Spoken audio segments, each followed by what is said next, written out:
Hi, this is Colleen Pearl the Cool Crone, and welcome back to my channel. Today's video is about the third and final exact square between Saturn and Uranus. Welcome to part 3 of the Saturn and Uranus cycle. I'm calling this part Defining the Future. On December 24th, Saturn will square Uranus for the third time in 2021. This is the last time that we have an exact square between these two planets. They will have a near exact square in October 2nd through October 12th in 2022.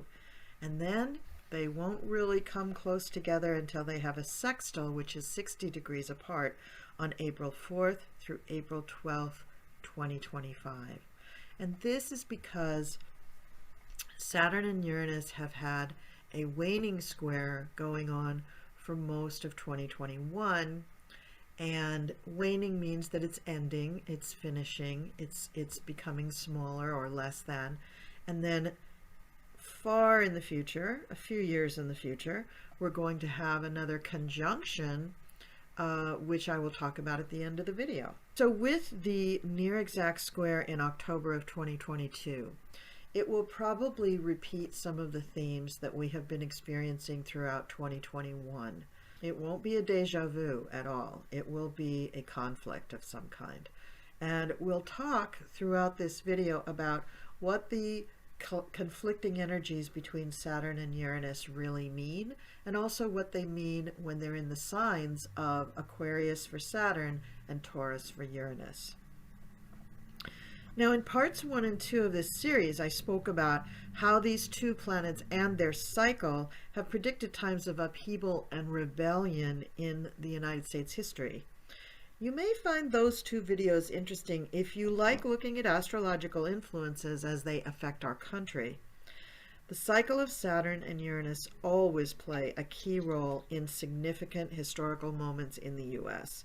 In part 1, I dissect the ways in which these two giants influence us in the current cycle, which began in 1988 when they came together in the sign Sagittarius. In part 2, I go further back in history, beginning with the conjunction of 1852, which predated the Civil War, and go through the aspects that correlate with our major historical milestones up to the present. I've put a link to this playlist at the end of the video. In this video, we're going to be looking at the aftermath of the square between Saturn and Uranus from June 28th of 2021 and the potential effects of the square between Saturn and Uranus on December 24th, 2021. So I want us to see what the difference is between those two events, and at the end I'll talk just a little bit about where we go in the future.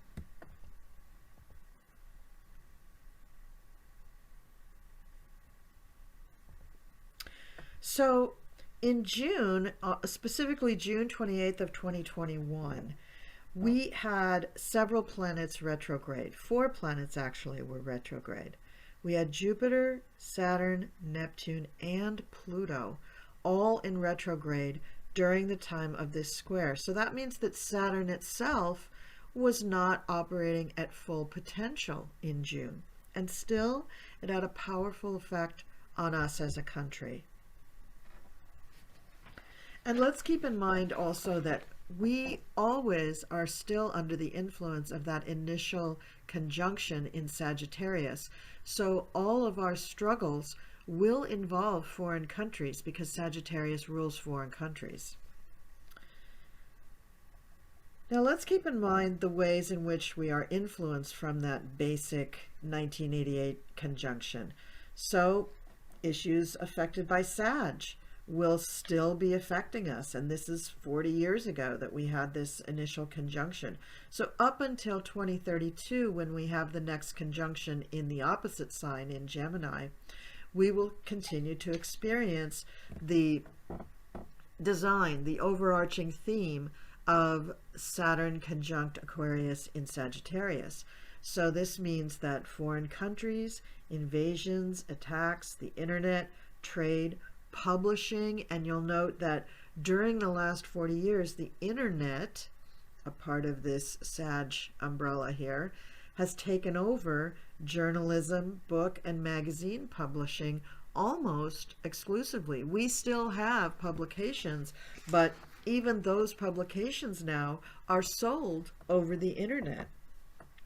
There has been an explosion of New Age organizations and interest.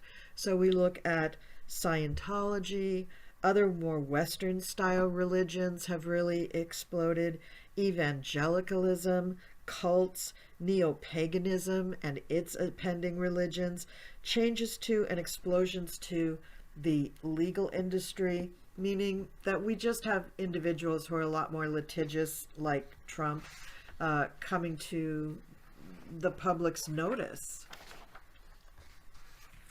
And the retrograde planets, again, we had Jupiter, Saturn, Neptune, and Pluto. And this is very important because in June, although we did have a powerful effect from Saturn and Uranus, the slower moving planets, specifically Neptune and Pluto, had their energies tamped down a bit. So we didn't see, say with Neptune, we didn't see the overwhelming spirituality coming to the fore and being in the news. We didn't have, for Pluto, we didn't have, a nuclear explosion or a complete devaluing of our monetary systems all over the world. We did have hints about this, but these slower moving planets just had their energy tamped down. They didn't have their energy stopped or destroyed. So let's look at some of the headlines around the time of June 28th when we had the second square. So the Delta variant had just come out. So that was a big headline. A lot of the news headlines involved COVID-19 and the various ways in which countries were being forced to cope with it. Also, there was a collapse of a Florida condominium building, a huge high-rise that killed nearly 100 people and displaced thousands of people. The end of June was the time when we were planning on removing the troops from Afghanistan. So that was a big thing with foreign countries that was going on. We also had it approved to create the committee for the January 6th investigation. So this was, let's see, almost 6 months after the event. It took them that long to put that in place, probably because of the auspices of the Saturn squaring Uranus. We were on some parts of the country anyway, were under an intense heat wave, and that it was a short-lived heat wave, but it was very, very, very intense. I remember hearing that temperatures just broke all records out, especially out in the Southwest. And we were beginning to hear in the headlines that there would be world food shortages. Now, I don't think that that has come to pass in the United States, probably in other parts of the world where it's always somewhat tenuous to have a good supply chain. The complications from COVID have caused supply chains to really be interrupted. Let's look at some other headlines. We had Trump suing concerning election fraud. Now, he had begun doing this almost immediately after the election, but he really ramped up at this time. This is when we started hearing about all the recounts and the lawsuits and just all sorts of things. Likewise, there were a lot of lawsuits being filed against Mr. Trump. We also, in world news, had the defeat in France of the Le Pen party. Remember, Marie Le Pen was the opposition to President Macron, and her party was pretty much a Nazi party, I believe. And so she was defeated in France. And then, as we know later on in this year, Macron faced really, really awful disapproval for his handling of I don't know, I don't quite know what's going on in France, but I know that his approval rating was just in the toilet for some things that he did. Beijing tightened their militant grip on Hong Kong. That became a big deal in the news. The Supreme Court ruled in favor of a cheerleader who had put something up on, I think it was Instagram, while she was not in school. That, you know, she was upset because she hadn't won something, like, I think that there was an election for her to be cheerleader. And she had put something up. No, it wasn't Instagram, it was Snapchat. And this was on June 24th. And they kicked her out of school, saying basically that it showed bad sportsmanship and it didn't represent their school well. And this poor girl was like, well, I'm not even in school when I'm on Snapchat, so how does that make any sense? And so this case, she sued the school district or something, or the school board, and it went all the way to the Supreme Court, and they ruled in her favor. They said, no, she's a private citizen when she's not on school grounds and when it's not school hours, so you can't do that to her. It was very interesting that that even got to the Supreme Court. And then, of course, also at the end of June, we had the government releasing UFO reports, pages and pages and pages about the government and military's involvement and interactions with actual aliens. And they came up with a new term for UFO. I can't remember what it is right now. I think it's APO or something like that. And basically saying, yeah, all this stuff is real, so, you know, don't question it. I just want to say something interesting about the condo that came down in Florida. It was found after the fact that there had been engineering reports saying that water and mud was slowly disintegrating the footings for the foundation of all the buildings, not just the one that fell down. And this, I think, would be, this would come under the ruling of Neptune, because Neptune dissolves things. And so this is just not Saturn and Uranus, but the suddenness of the event is Uranus. And this building was so large that, to me, it kind of acts like a Uranian event. Uranus usually rules things like earthquakes, and Uranus is in Taurus, so it's ruling things like buildings, because Taurus is the builder. Earth signs are builders. So very interesting there that all happened. I've got just pages and pages of headlines that I could go through, but I'm just, if you want, I will publish them in the notes down below with the description. Yeah, lots and lots of headlines. All right, so now let's look at the potential effects of Saturn-Uranus square for this coming December 24th, 2021. So here's the chart of that event. So remember that Uranus is still retrograde, and it's not going to be retrograde for very much longer, but it is retrograde during this square. So what can we hope to see when these two planets actually do square off? Well, Uranus shatters areas where we're stuck, and right now our government is stuck. So let's hope that it kind of shatters that and helps that unlock. So we may see violence and protests pop up around this time, which would be really sad, but I do think that our country needs to go through this in order to be ready for the Pluto return. So I don't see that there's going to be such violence that many people will be killed. I don't think we're heading for that at all. I don't think, you know, there are people who really want to have a big violent overthrow of the government, a civil war sort of event, and that I just don't see that happening. I do see, though, that intellectually, emotionally, mentally, we are heading for a time where, you know, it's going to reach a critical mass. All of this discontent, these feelings of mistrust about our government, the feelings that people can't even trust their ability to vote and have their vote counted.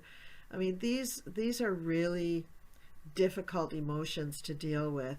And I think the Saturn square Uranus will be a focal point where the country just gets like a big shot, where we have to go, whoa, we really have to deal with this. This is really bad. And the Saturn side of this equation is the resistance to the change, the resistance to any kind of progressive laws or guidelines or changes in lawsuit opinions. You know, the Saturn represents the stay where it is. But remember that Saturn is in Aquarius, the sign of the forward thinker, the sign of the individual.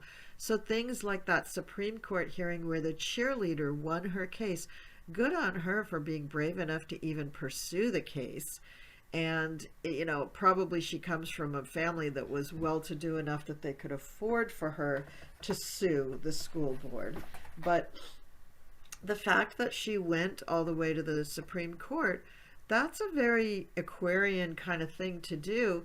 And she had Saturn on her side, which is the law and the government. So interestingly, it wasn't Uranus that helped her out of that case, it was Saturn. All right, and then I want you to see the square event against the United States chart. On the day of the actual square, and again, most of the times when we see these slow-moving planets move into an exact position, we don't usually see something on that exact day, although we could. It depends on the smaller, more personal planets moving around it. And in this case, a couple days right after the square, we do have Mars kicking off an interesting aspect with Uranus. But let's look right now at the actual day. So this is the United States chart for July 4th, 1776 in Philadelphia at 5:10 p.m. That's the Sibley chart. And these planets in green, these are the current transits for December 24th. And I just did it for midnight. All right, so on that day, we have Vesta in the first house, which is the keeper of the hearth and keeping everything kind of calm, actually. And then we have the sun just gone into Capricorn in the first house. So on that day, the United States itself is very strong.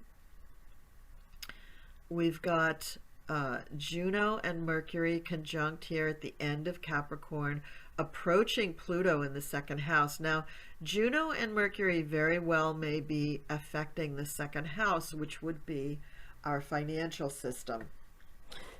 And we've got Pluto, as you can see, the little green Pluto there is fast approaching the natal Pluto. It's almost right on top of it, but it's moving so slowly that it's not going to get there anytime soon. It's not going to get there till February 20th.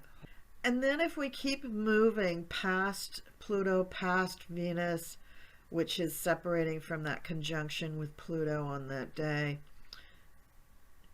we see Saturn in Aquarius. Now here's Jupiter, almost ready to go into Pisces. Then we've got Pallas and Neptune. But here's Saturn in Aquarius squaring Uranus in Taurus. So Uranus in Taurus is going over the fifth house, giving us fits and starts with fun and things that we love. But so the sun is in the first house, making it very strong and very protective of us as a country. Then we have Juno and Mercury very close here, conjunct in Capricorn, kind of in the middle of the sign. That's nice. And they are approaching slowly Pluto and Venus, which are at the end of Capricorn. So Pluto and Venus have been in a conjunction for a while. Venus is actually retrograde. Beginning of the second house is here at the end of, at the last decan of Capricorn. And so Pluto and Venus conjunct here are actually in the second house for the United States, which covers the currency system, the economics, the financial systems, the financial institutions, etc. Saturn is also in the second house, but as you see, we've changed signs into Aquarius. So having Saturn here means that Saturn wants to keep if not keep the currency system and financial systems the same, at least it wants to keep them stable. So when it's in Aquarius, Aquarius is a fixed sign, and Aquarius is not opposed to making money and being taken care of, but it is saying that if you make changes, they must be solid changes that will provide security. So part of this square is about security. What will keep you secure when you have all of this upheaval from Uranus in Taurus squaring off against Saturn in Aquarius? So we have here the old versus the new. Now, as I said, a few days later, Mars is going to be coming up on an inconjunct with Uranus. So Uranus is at 10 degrees of Taurus, roughly, and Mars is going to get to about 10 degrees of Sagittarius. Now, what will happen? Who knows? Uranus is so hard to predict what's going to happen. Mars is an instigator, so when Mars comes into this inconjunct, we very well may have an event. So Mars in Sagittarius is laws, it's foreign countries and foreigners, it's also military, because of Mars is the military. And then we have it offsetting against Uranus, which is electricity, unusual weather events, severe weather events, events in general that are chaotic and new, and it's in the sign of Taurus, which has to do with land, with the earth. So that worries me somewhat, because Uranus in Taurus always has to do with actual physical on the land and bodies. So real traditional warfare as opposed to cyber warfare. If this were at all connected more to Aquarius or Mercury, then I would say, oh yeah, this is maybe a big cyber attack. And they have been talking and having grumblings about cyber attacks, but I don't think that this will be a cyber attack. I think we just have to wait and see, because like I said, Uranus is so hard to predict. But I'm going to make a prediction that there is going to be something warlike that comes to the news having to do with a foreign country.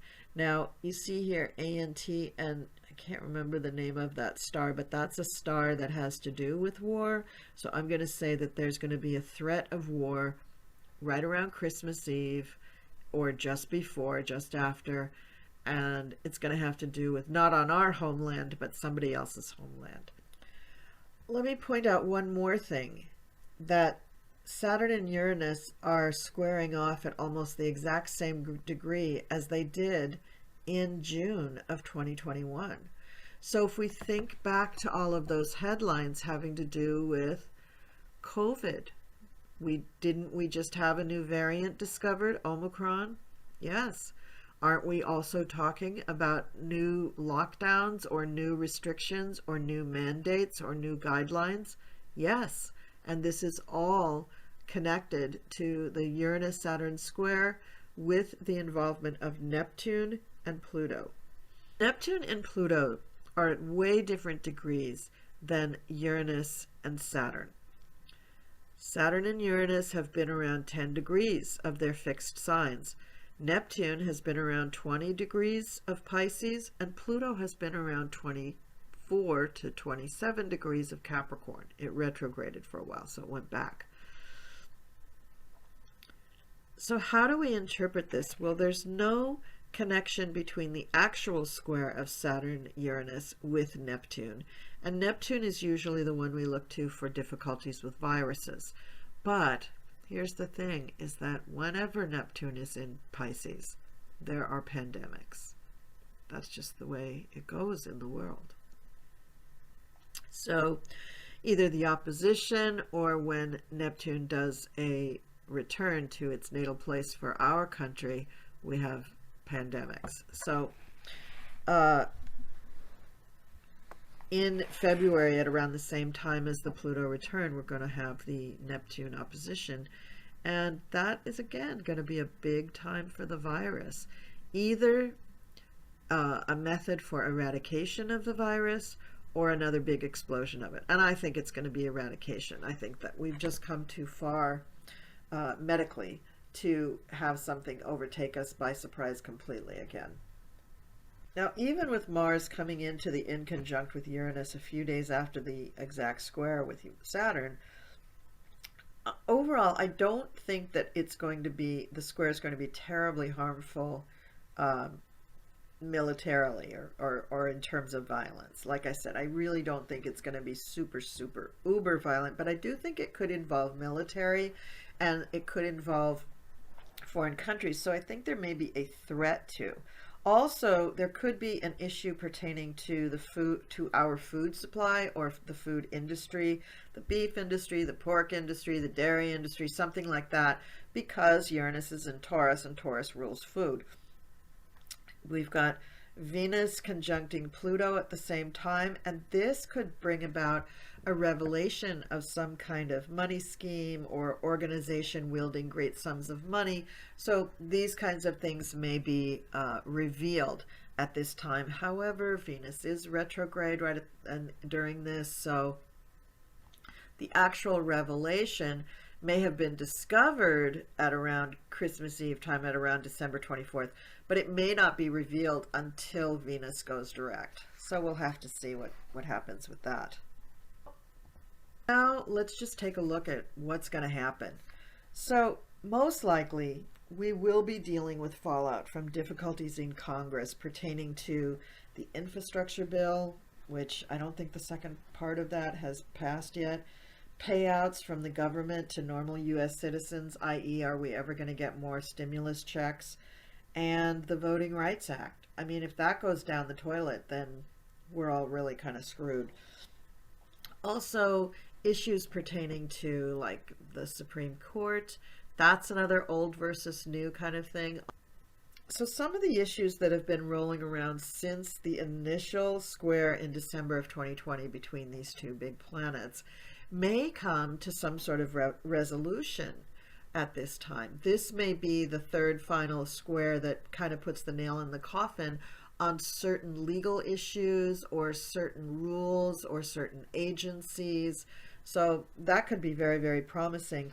And also Uranus will reach this same degree in direct motion in February of 2022. It goes direct on January 18th, I believe, of 2022 and begins to move forward. So when it crosses over that retrograde, that square degree again, that could be a time of renewed issues pertaining to anything that was revealed or came to light during the square. Again, I go by headlines because that's what tells me, what people are really thinking about or what they were being told to think about. Okay, so now let's take a look on how this is going to affect people personally. So you will experience this transit, this Saturn-Uranus square on a personal level if you have Capricorn or Aquarius ascendant. Yeah. Capricorn being a cardinal sign, Aquarius being a fixed sign. So why Capricorn and Aquarius? Saturn rules Capricorn and Uranus rules Aquarius. It's as simple as that. Now, also, if you have personal planets, that's the Sun, Moon, Mercury, Venus, or Mars, in any of the fixed signs in the degrees between 6 and 14, you may be also affected by this tremendously. If you have on your angles, that angles are the ascendant, your midheaven, the opposite of the ascendant, which is called the descendant, and the opposite of the midheaven, which is referred to as the IC. If any of those points are between 6 and 14 degrees, of Taurus, Leo, Scorpio, or Aquarius, then you will also feel this square quite acutely.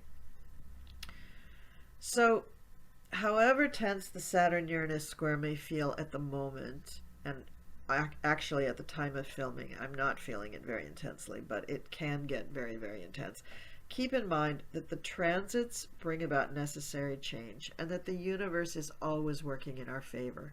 So even when we have disastrous results, even when we have gigantic high-rise condos in Florida fall to the ground, there is a purpose, there is a reason, there is a clearing out of old things that needs to happen for new things to be brought in.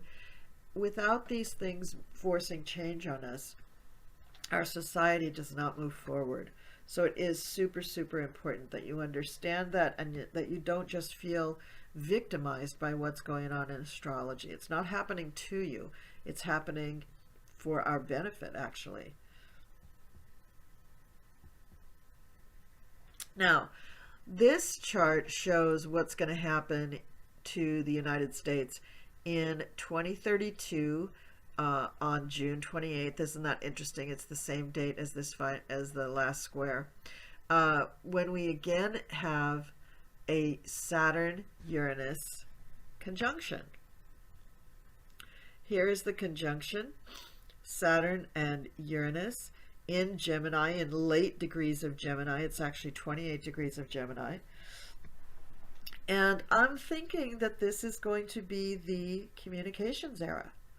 We had the era of Sagittarius, which was all about dealing with foreign countries. And by the time we get to 2032, I think a lot of interesting things will already have been resolved, having to do with foreign countries and NATO and treaties and alliances and nuclear power and wars and cyber stuff.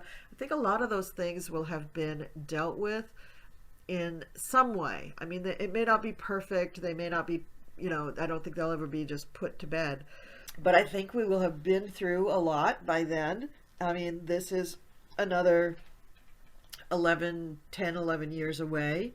So in the next decade, we will have dealt with things a great deal. And maybe what we're really going to be focusing on then is the era of communication. So I'm optimistically going to call this the communications era. And the conjunction falls in our 7th house for partnerships, which I think is really, really fortunate. So this means that we will be revamping all of our relationships. And that doesn't mean on just a personal one-on-one level. This is more for the country. So that means the House and the Senate, their relationship possibly will be revamped. Citizens and government, that relationship will be revamped. The U.S. government and other world powers, that will be revamped. And the relationship between people and technology will be revamped. Remember, right now, the Congress is looking at how to manage the rights and the responsibilities of social media platforms. That probably will have been put to bed by 2032, and we will have a set of laws and rules that we can all live with. So our relationship, people to technology, will have changed a great deal in the next decade. So the conjunction falls at the very end of Gemini. It will be a new age for the country and probably the world in terms of knowledge, technology, large organizational structures like the governments, the military complexes, and international enterprises. It's definitely going to affect everybody in a very, very profound way. And you'll notice too, at the time of this conjunction, we also have Sun, Mars, and Venus all in the 7th house, which I think is really, really phenomenal. And 2032 is an election year, isn't it? So we're going to be looking at, probably some very interesting things as far as our political arena goes. During this time, I'm sure that Uranus will demand that new laws, new attitudes, new structures have to replace whatever's outdated in our society. Saturn is going to try to hold on to the old, obviously. That's what Saturn does. Saturn, though, will be in Gemini, which is a very youthful sign. But Saturn will do its best to protect time-worn structure and conservatism. Now, Uranus in Gemini is going to be spotlighting thinking, communication, social media, the internet, breakout information that surprises us or at least flouts traditional thinking. So even at that point, who knows what will be around that we will be looking at to revamp and to update. I mean, we might not be in an era where people even carry phones. Phones might be a thing of the past. Streaming services, you know, we might be using our screens for something much different in 10 years. Who knows? The internet may be very, very different in 10 years. Who knows how that's going to work out? Saturn in Gemini is going to spotlight the individual and new ways of thinking, new ways of creating structure, creation. Although Saturn builds the box, Saturn in Gemini builds a better box or builds a different kind of box. So Saturn in Gemini is going to be quicker moving. It's going to be focusing on social things, communications, things that are done by hand, actually, not by machine. Although it could also see the era of new, smaller machines. So technology and things that we use for communications will become smaller and smaller and smaller under the auspices of Saturn and Uranus. And in some instances, I'm guessing they're going to disappear because they won't need to be separate from anything else. They'll just be embedded in whatever, embedded in our walls, embedded in our screens, embedded, not hopefully not in our bodies, but you know, embedded in things so that we don't have to think about it. I mean, we're already partway there with the gadgets that we can use for having a smart house. You know, we're close, we're really close, but we have all these separate items that we have to use, separate little pieces of hardware, small pieces of hardware, but nevertheless hardware that we have to obtain and set up. And I think that all of that will be just really, really smoothed out and much, much easier by 2032. All right, well, that is what I have to say about the conjunction of Saturn-Uranus in 2032 and the square between Uranus and Saturn on December 24th, 2021. I hope you've enjoyed this video. I certainly enjoyed telling it to you. And I really hope that you watch the other videos in my playlist about Saturn and Uranus. I hope you enjoy my astrology videos every couple of weeks where I talk about either the full or new moon and the astrology in between. Don't forget to take a look at my tarot scopes that I put up monthly for everybody, as well as the pick a cards and my occasional celebrity videos about what's going on in their lives. Thank you again so much for watching. Thank you for liking, sharing, subscribing, and please leave me comments down below, and I will see you next time.